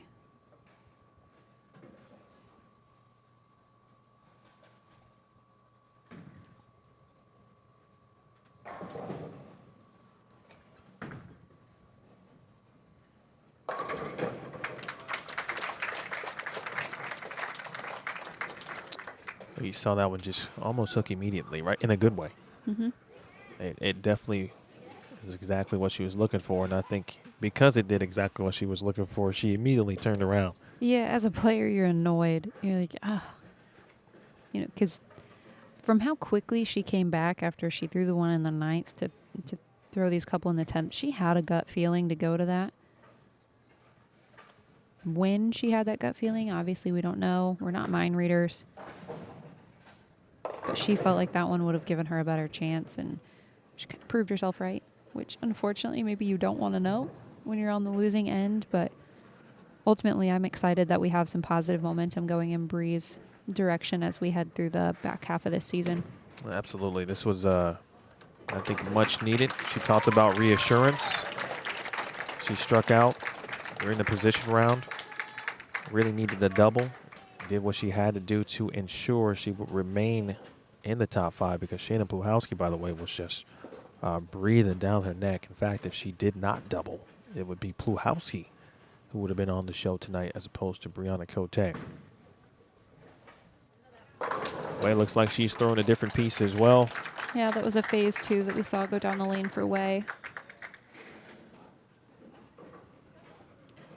I don't know, maybe try another one too. I love it. Well, no matter who wins, obviously the title is going to go back to Singapore. This one an absolute power. Just pick a ball away. Whichever one matches your outfit. I think that's the one she should throw. You know, look good. You feel good. Double good. Well, she went to the bag. She's going to get one more. Summit Peak.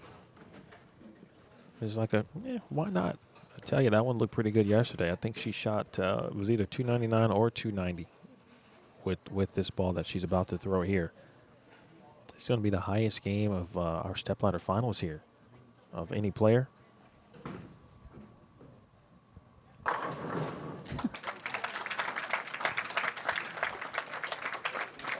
Well, you know someone's lined up. Is this when we spin the wheel to see which one she's gonna throw? Can we let the die pick for her? She's got about 6 options. 255 to 181, and Wei actually goes back to have a quick convo with Sean Ryan, who is filling in for Coach Jason, who is the head coach for Team Singapore. Coach Jason had to return to Singapore along with Bernice Lim and Charmaine Chang for the Singapore Open. And Sean Ryan able to fill in through the U.S. Women's Open. Nice event by Bryanna Cotè. She talked about assurance or reassurance and the belief she still got it. It's still there. And certainly great momentum heading into the final event, the Music City Classic. But before we can get there, we've got a champion to crown, and it's going to return to Singapore. The #1 seed, Sherry Tan, will face the #2 seed, New Wei Fen, for the BowlTV Classic title. That is coming your way next, but first a word from our proud Go partners at Storm, and then the final bowling ball giveaway, also courtesy of Storm. You are watching the Stepladder Finals of the BowlTV Classic live right here on BowlTV. What is it about bowling that captivates us so much? Mastery of the game is impossible, but perfection is just within reach. Success seems to lie 60 feet ahead, but the real battle takes place 6 inches between your ears. So if no matter how many times you fail, you would still do anything, and I mean anything, just to get 1% better. We know exactly how you feel. We are just moments away from the championship match here at the PWBA BowlTV Classic. Emil Williams Jr. with Sidney Brummett. Chase Kaufman on the 1s and 2s. Ben Glasscock, Curtis Von Kruger out on the sidelines grabbing additional footage. We appreciate their entire team. Robin Graves, our tournament director this week. Sherry Tan will face teammate New Way Fen coming up in just a little bit. I promised the additional bowling ball giveaway. It is courtesy of Storm, and so for the final time, we'll run through the instructions. If you are watching in full screen, please exit out of full screen so you can see all of the lower third prompts. Simply put, once you see the countdown, there'll be 2 countdowns. One to alert you. It alarms you that the giveaway is about to take place. And then after that, there will be an opportunity for you to simply click Submit Entry. Once you do that, you will be officially entered to win a bowling ball courtesy of Storm. Again, thank you to Storm, Hammer, and Brunswick providing our bowling ball giveaways here tonight. So for Sherry Tan, as we get set to bring you back in the booth prior to our title match, for Sherry Tan, Sidney Brummett, Emil Williams Jr., by the way, it was talked to Sean Ryan during or in between blocks match play, and he mentioned Sherry was throwing a Hustler OEM, which is an overseas ball, but it also was urethane. So it was a ball that we kept looking at, figuring out what it was. It was something that we hadn't seen, but it also was a urethane cover stock. She went through a pitch black. I think she threw an IQ 78U for a little bit, but it's been a mostly urethane game plan for Sherry tonight, or I should say today, with no other lefties on the pair. Does she stick with urethane, and what must she have to do, of course, to come out victorious here tonight against a great teammate and obviously one with a fantastic ball reaction in New Way Fen? Yeah, fantastic ball reaction with lots of choices, right? For Sherry, because she's the only lefty, it stays a urethane game plan. You know, if more traffic had been on the left side and the front's hooked even sooner, we may have seen her go to reactive. But realistically, no, she's going to just choose the earliest option, the one that gives her the most predictable ball motion, and then stay up against the friction that she has on the left side of the lane. Does, now we talked about Sherry's propensity to win from the top spot, right? She was up until 2 nights ago 4 of 4 from the top spot. She's now 4 of 5. She gets another opportunity from the very same spot. We know it's a one game. You can say the flip the coin. You like heads, I like tails. So whatever it's going to be, it's going to be. But we know her success rate is still pretty high. So she's very experienced in this moment. Yeah, there's no doubt that Sherry prefers this. The less traffic on her side of the lane, the better. Sherry is a quality shot maker. She's somebody who's going to keep the ball in play. And because of all the traffic that's happened 4-way, I could see the momentum leaning towards Sherry. But we're going to see. Well, not only are we going to see, we're going to see right now, get a couple of more practice looks at Sherry Tan. That one is reactive. You see, as I say that, Sherry proves me wrong, which is just like normal for Sherry. At this point, I'm like, oh, I think Sherry might have a hard time this game. Well, to be fair, wins the match. She did throw the Hustler. I did see it go down the lane and also strike. I saw a pitch black also go down the lane and strike. So maybe her and Way will just ball change every frame, and it'll be like a test of skill with different bowling balls. For Sherry Tan, again mentioning 4 for 4. Now 4 of 5, I beg your pardon, as the #1 seed. Her 4 titles, starting with the 2016 Storm Sacramento Open, then the 2022 BowlTV Classic, the 2023 Stockton Open, and then her major title was the 2019 PWBA Players Championship. That one took place at Raleigh, North Carolina at Buffalo Lanes North. A quick convo between Sherry Tan and Coach Sean Ryan. Congratulations, by the way, to Steve. Steve, got yourself a Storm bowling ball of choice. Be on the lookout for that email from the marketing team. Once you get that email, make sure you respond, of course. Be on the lookout. Maybe it's in your spam folder, your junk folder, etc., and so forth. But congratulations. Thank you for subscribing to BowlTV. Thank you for hanging out with us. Sherry Tan, there's the pitch black. That was the one that seemed to get her in a good position, or kind of right the ship a little bit this afternoon during the match play rounds. She started a little bit slow, a couple of 190s, but she was able to eke out victories. And if that doesn't happen, it's very possible. That's a 60-pin difference. And at the time, of course, Verity's propensity, she had gotten through game 1. Game 2, game 3 was looking pretty good. Then here comes Josie Barnes. It could have been a bit of a different scenario getting to the position round in the battle for the top seed, but she handled that as she often does. So steady, so disciplined is Sherry Tan. Yeah, I would say it's interesting and something to look out for as we give you some excitement to look forward to the next 2 days. It's all match play, and wins are going to matter. And for Sherry, they did. They were the difference between a possible second position here, having to bowl an extra match, and this first place seeding where she wins from. She's 4 for 5. Most people don't win from the number 1 seed. Sherry, apparently it's her thing. We talked about it this season, too, that it's been a good year or a good season so far for top seeds. Shayna Pulowski won as the top seed at the Twin Cities. Jane Sin won as the top seed in the Rockford Open. Hope Gramley finished second as the top seed at the Queens. And, of course, at the Greater Nashville Classic, Sherry Tan finished runner-up to Jane Sin. Teammate versus teammate. Number 1 versus number 2. Sherry Tan versus New Wei Fen for the BowlTV Classic title, live from Smyrna Bowling Center here in Smyrna, Tennessee.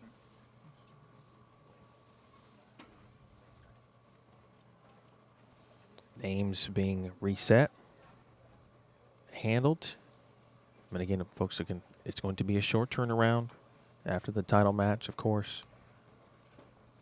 The Music City Classic will kick off tomorrow morning at 10 a.m. Central Time with the first 8-game match play block. New Wei Fen is going to get us started as the number 2 seed.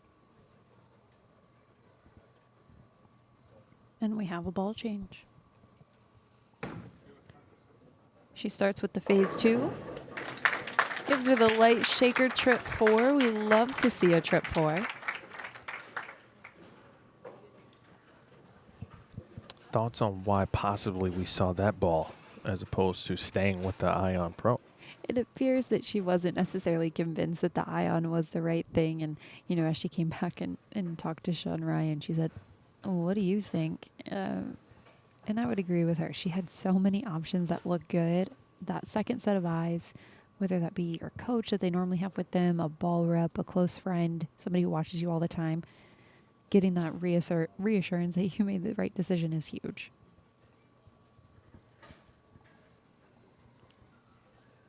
First look at Sherry Tan.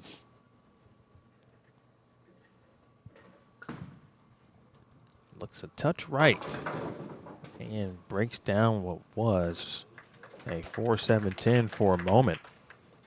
Just a single pin there for Sherry.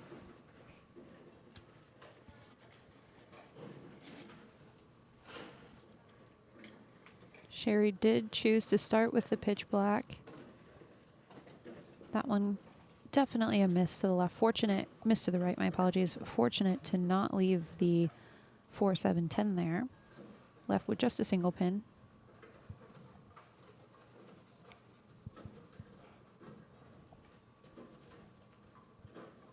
So solid at single pin spare shooting. And we'll take care of business in frame number 1. Mentioned the 4 titles for Sherry Tan. She's the runner-up at the 2021 U.S. Women's Open. She lost to Josie Barnes. That was the record $100,000 U.S. Women's Open. She also won the Storm Domino Pizza Cup. Been WBT International Bowling Women's Champion. She's got just a barrage of gold, silver, bronze medals across the SEA Games, Asian Championships, Super World Championships. You name it, just about Sherry Tan has done it.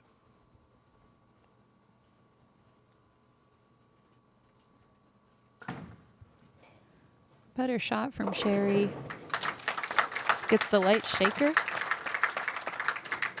We said they carried, and they carry on both sides, not just the right side.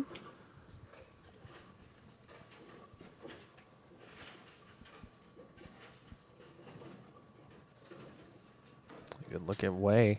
Looks like Sticking with the phase 2.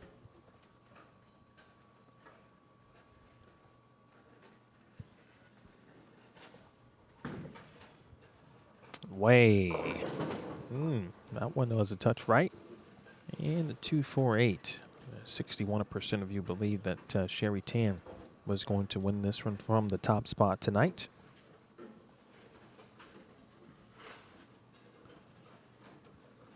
The most important thing when you make a ball change is what's going to happen when I miss.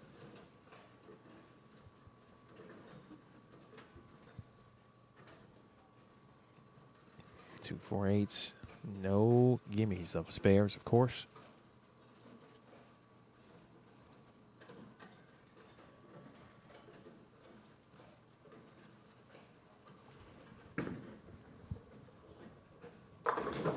Quality spare shooting there. Yeah, the spare conversion there gives me hope for Wei that is the correct ball choice, and the shot that she threw on that lane was simply missed to the right.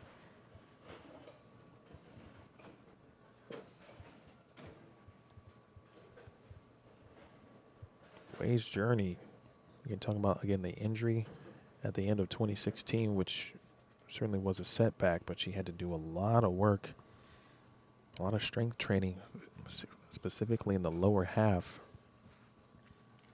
again, to build additional muscle to help sustain the difficult workloads here on tour. What a great shot, high flush.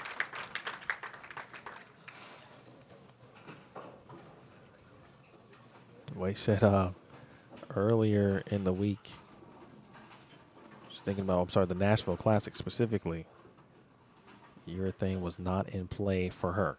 She threw it. Or actually, no, it was for this event. She led day number 1. She said, yep, it went straight for me. Then I put surface on it. It still went straight. And then I took it straight to the locker room. That's arguably the greatest quote I've ever heard. I'm going to steal that one.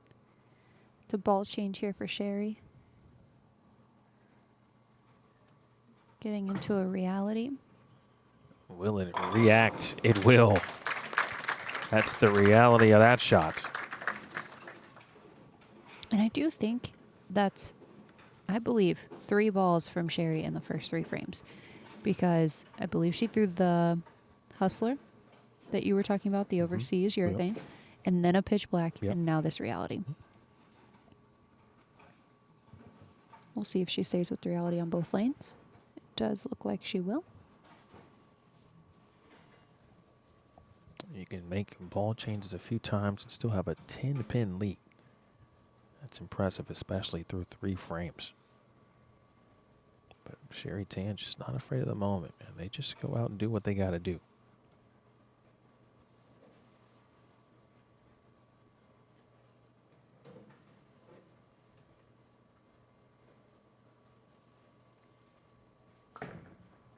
For 3 in a row, indeed. She didn't look terribly sure about it, but the results certainly speak for themselves.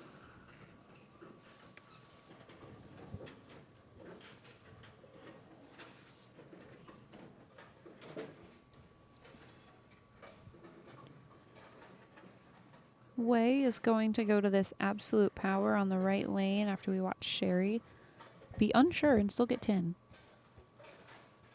Feels like a common Sherry theme.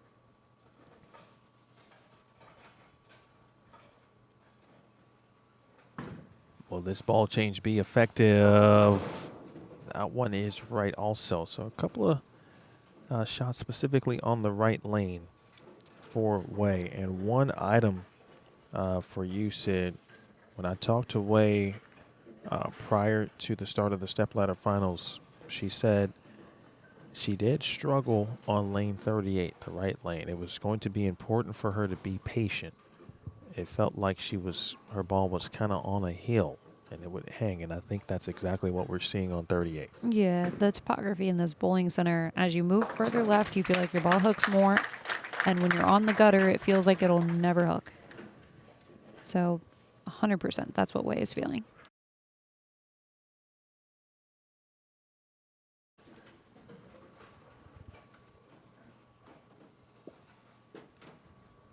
So realistically, if that's what she's feeling on lane 38, I'd love to see her just parallel left on that one to get away from the hang that she sees on the right.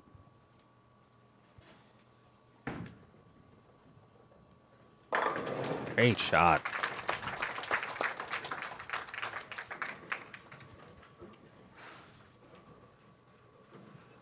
Great shot for Wei. Obviously perfect on the left lane.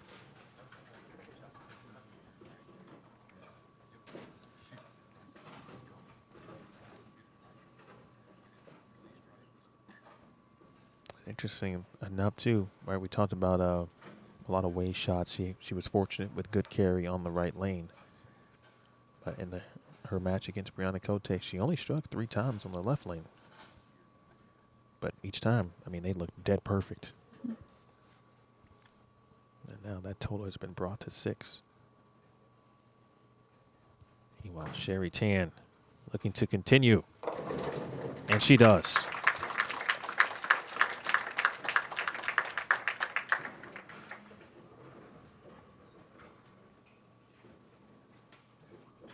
Good look here at Sherry's shot. When she got out of the urethane, she did start sliding further to the right.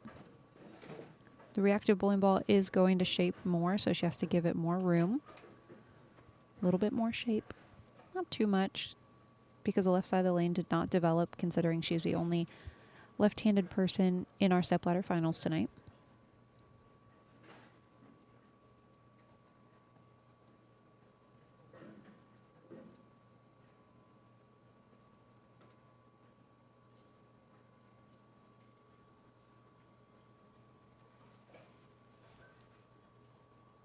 See, with a good crowd to their left, intently focused on Sherry Tan, watching from the bleachers. It's on the lane. Get up the hill. And the 10-pin will remain. And for Wei, that's a sigh of relief, because you still have a chance, right? And with Sherry, when she gets comfortable, it's possible that she doesn't miss again. This shot more forward off of her hand than the last couple that we've seen, so the ball doesn't quite continue through the pins. It goes more through the 8-pin rather than through the 8-9. Hey, there's KVK. I think we might be on camera, Sid. We might be. Don't tell anybody.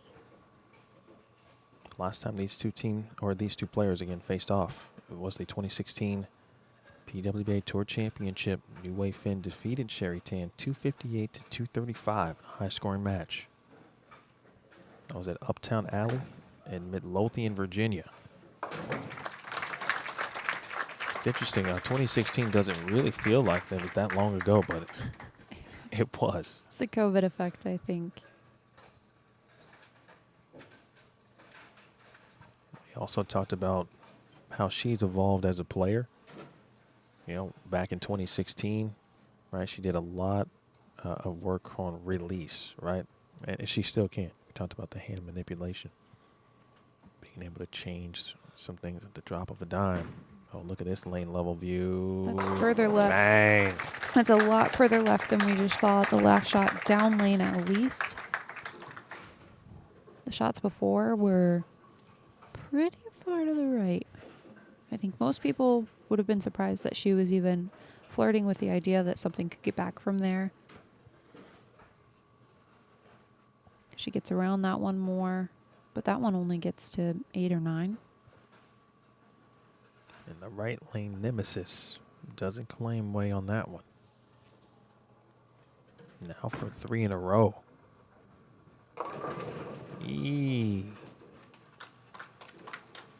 It's a very good break there, 2-pin.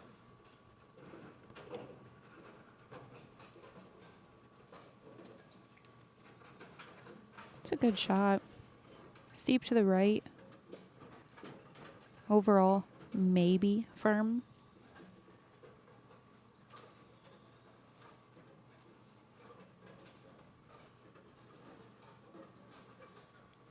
Wait, trailing by 20.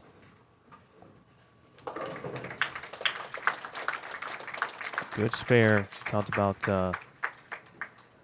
again, the involvement as a player, but she also very aware of how ball technology has improved.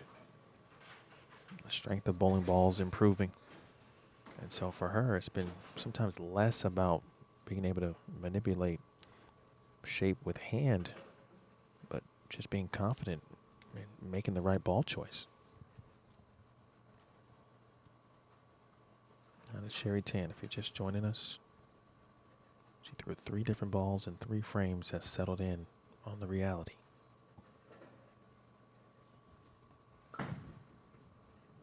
You gotta get up. Oh, wow.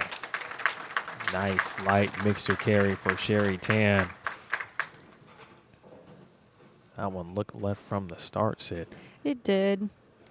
But ultimately, my favorite thing about Sherry, I got the opportunity to bowl next to her a lot in these first couple weeks on tour. And off of her hand, it's pretty much the same every single time. So sometimes when people miss to the left, if they're left-handed, it's also more forward and it doesn't really stand a chance. Or when they get in front of them, it's more around it. It doesn't stand a chance. But for Sherry, it's so similar off of her hand that she gets the light shakers and the trip 6 pins. It's a lot of fun to watch and bowl next to. Ton of appreciation. Lead is 20 for Sherry Tan.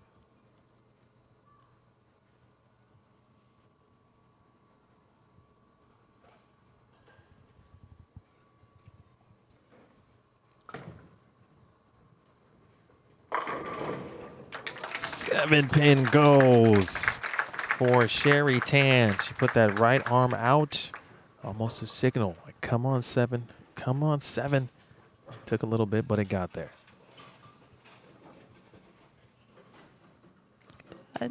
Oh, man. Flat gutters have been pretty active here. So when the 4 pin or the 6 pin gets into that gutter quick, sometimes it gets a little love tap on that corner pin. Oh, back to Way, trailing by 30. Oh, what another great shot on the right lane. She looks pretty dialed in now with that absolute power on the right lane. It's the lane she's going to finish on. And overall, it feels like Way's bowled a good game. You know, this one, about the exact same as the shot before. It finishes through the 8 pin, 9 pin goes last. The question is going to be, can she execute well on this left lane? She's in a must-strike situation.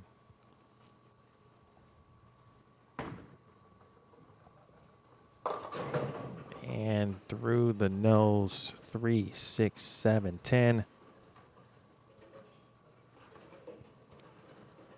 And now the job is just that much easier for Sherry Tan.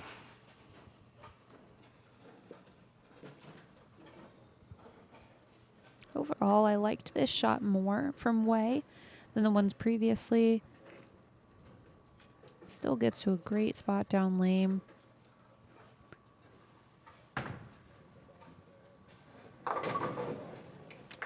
Leaves the 9th frame open.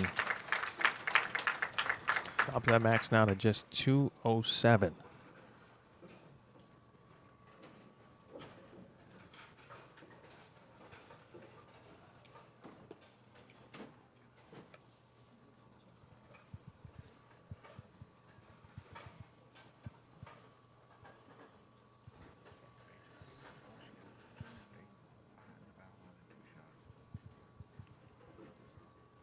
Nothing is easy. Everything is earned. But Sherry Tan would love to throw just good shots and cement a 5th title. Could this be one? Bang! Sherry Tan once more and again. Who can't win from the top seat? No, y'all not talking about Sherry Tan. A winner here today. 5th title on the PWBA Tour. We all know it, folks, and I think it may have taken a few fans over the years to just really figure it out, but she's one of the best players in the world. She could be the best. Yeah. Bang.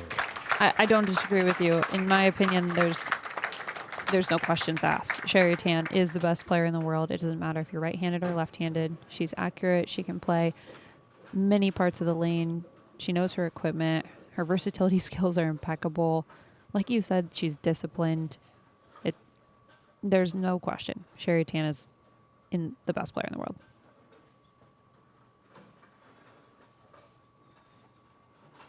She has locked it up. Continues. And the move, Sydney Brummett, from urethane to reactive. Pitch black, hustler, then frame 3 into the reality. Proved to be certainly the difference here.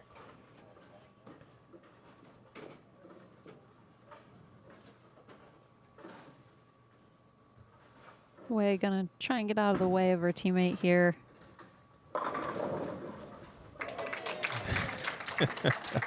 Ooh. Final shots for Sherry Tan. The finishing touches on a 269 and title number 5 for Sherry Tan. And the second time she has captured the BowlTV Classic, the first in 2022, the second now in 2024.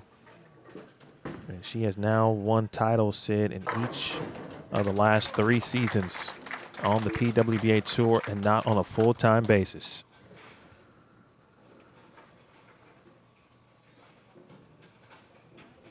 New Way Fen will close things out.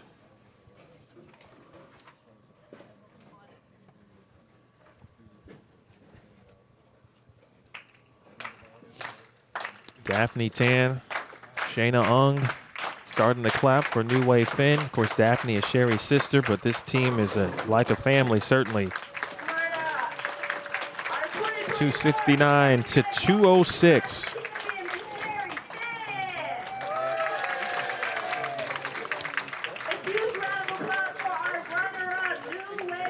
Well, I thought Way bowled exceptionally well, Sid. I kept watching her ball reaction as we talked about it early this afternoon. And at times it was the best in the building. I thought she would make the show. Of course, she knew it would be difficult. When you're facing Sherry Tan, it doesn't matter if it's a teammate or not. Yeah, this is one of those moments where you're like, man, I'm glad she's on my team and not somebody else's. Because realistically, if you're going to lose to somebody and it's Sherry Tan, you're so good.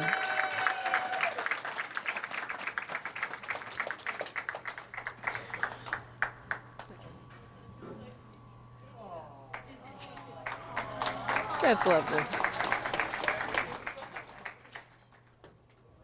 Got it? All right. Oh, or. Thank you. All the participation and everybody. That is Chris James, the general manager here at Smyrna Bowling Center. For all the ladies, and congratulations. Thank you. Sherry, how does title number 5 feel? Awesome.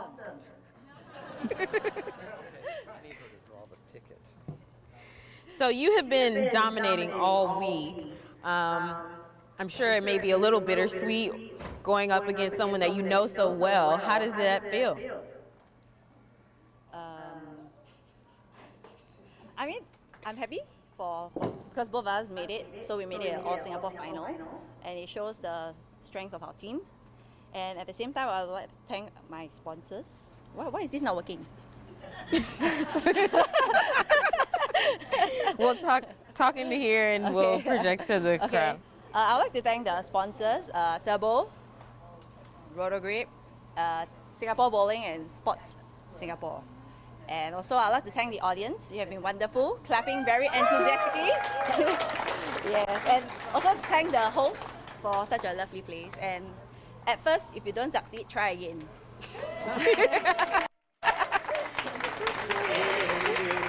Ladies and gentlemen, your 2024 PWBA BowlTV Classic champ, Miss Sherry Tan.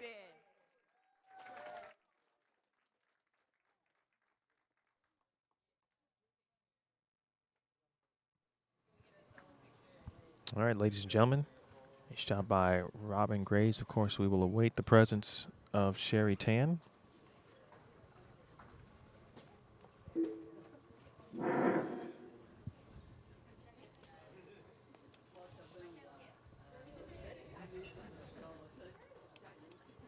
We will get it all framed up for you in just a little bit.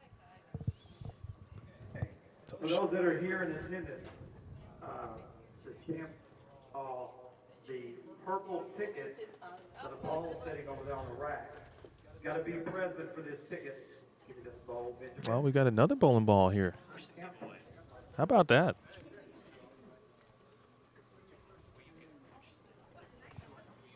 Nice number. She said nice. Ooh, I got to put my glasses. Want to read it? 188058. Got to be present to win.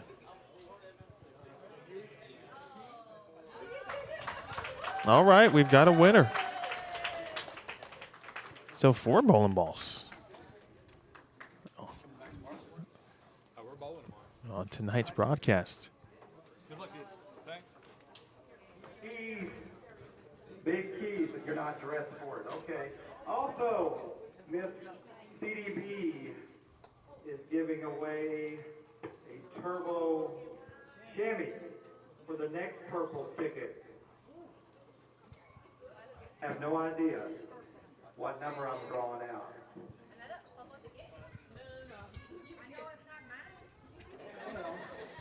All right, Sherry Tan will join us here. On 188016.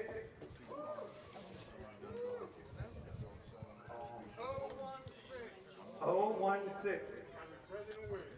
That's right. I'll draw. I'll keep drawing. I don't see nobody moving. All right, ladies and gentlemen, we've got the latest champion here on the PWBA Tour, Sherry Tan, joining us. First of all, congratulations, Sherry. When we spoke, actually before the match, before the stepladder finals, about the urethane plan versus the reactive plan, you threw urethane and then made no hesitation to go to reactive. What did you see that made you make that decision so quickly in your mind? Very much. Practice, and then I decided to try the reality, because I tried it back then. It was the closest reactive I had to working and looking good. So I tried it on the pair, and then it actually looked pretty decent, but I didn't know if it would like hold up. So I decided to start with the urethane because that's my game plan, right? Sure. And then when I threw 2 shots and then I saw the reaction, I was like, oh no, it's terrible. And then after I saw the reaction, I was like, maybe I'll switch to the reactive and see how it goes. And then it looked really good. So thank God I made it. This is title number 5. Does this one feel any different? And then, of course, it was the first time since 2016 that you got a chance to face Wei in a championship match. I think it's redemption. Was it redemption? Yes, because I lost to her at the Tour Championship. You did? I did. Yes. The ability for you to win from the number 1 seed, I know that's not easy, but you seem to make it look easy. How difficult really is it to just only have 10 frames and try to figure out the best game plan to hopefully win a match and win a title? I think it is easier when there is no lefties bowling because you have the whole lanes to yourself. You can kind of set it up from all the practice shots that you have. So there was no lefties today. And then could you talk to us a little bit about, like, is there a difference in your mindset from qualifying and the match play to come to the TV show, or is it the same? I think for me, it's pretty much the same. So I take every shot equally important. Treat every shot equally important, from the first shot from qualifying all the way to like match play at TV shows. Do you think that that helps you handle these pressure situations, or how other people could feel like these are really big moments in a better way? I think it's more of like treating every shot equally important, like right back at training, so that when you come for competition, it doesn't really feel like it's a competition and you need to treat it important, treat every shot important, because you got to start the practice like and the mindset right from training, and then you bring it forward to competition. Awesome. Congratulations, Sherry. All right. Thank you. Sherry, we'll get you out of here with this one. Obviously, a new event tomorrow. Of course, you're on to the Music City Classic. It's a brand new event, new pattern. We just talked about training, and no, not only you, but the entire team so disciplined. How will you be able to hopefully get off to a great start tomorrow after a quick reset here after tonight? I have no idea, because for the third pattern, right, I didn't practice much. Because I was like, if I'm not going to ace the 2 patterns, I'm not going to make the third pattern, right? So I practiced there were 3 patterns for practice, and I focused on the first 2, and I completely ignored the third. Well, something tells me that you'll probably still have some kind of success on it, so I think you'll be all right. Okay, thank you. Congratulations again, and we'll see you tomorrow. Thank you so much. See you. That is Sherry Tan, the latest champion, title now number 5 here on the PWBA Tour. We will reframe and get reset, and Sydney Brumman and I will close things out. You see the talking about getting reset. The bowling center, of course, got to get reset as well, and we've got to do the same. So we'll keep it brief.